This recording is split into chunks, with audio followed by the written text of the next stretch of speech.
Hello, and welcome to this month's video newsletter. I'm the founder and CEO of Afterburner, Jim Murphy. Last month, we discussed the importance of a proper brief by creating what we call a microclimate to success.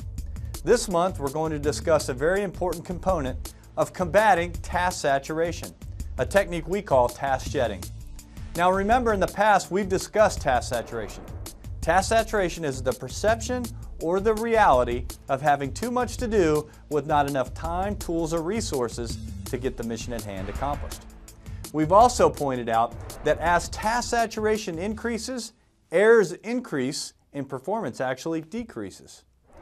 Sometimes when we're faced with task saturation, some of us channelize on one task, possibly jeopardizing what's going on around us. In order to combat task saturation, you must incorporate a structured method that we call task shedding. Let me show you how it works. As a fighter pilot, when we're flying at 30,000 feet, we're fully mission capable or operational. We can watch for distance contacts on our radar, i.e. working our long-range radar work.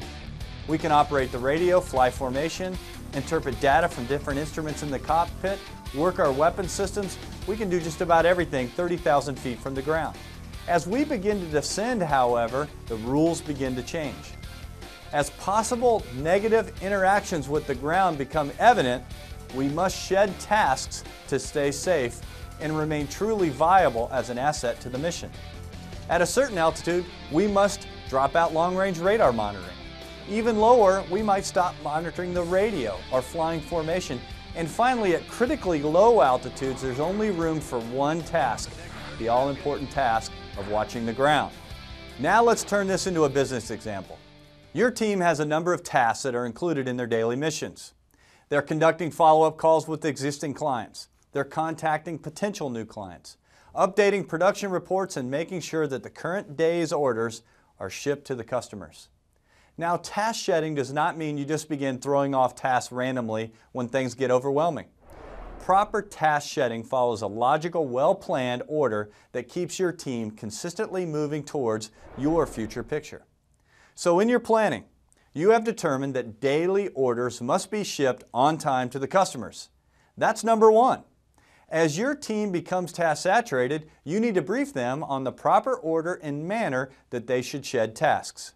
At the end of that critical level of activity, the team may have to completely focus on one task, getting the current day's order shipped to the customers. The order and manner in which the team sheds those tasks should be planned and decided in the calm and collective atmosphere of the briefing room, not during the heat of the battle, during the hectic day, or right in the middle of your sort. Creating a well-briefed task shedding method will help your team effectively deal with performance training task saturation while maintaining your momentum towards your future picture. Well, that's going to wrap up this month's edition, and until next month, we'd like to wish all of you good luck and happy hunting.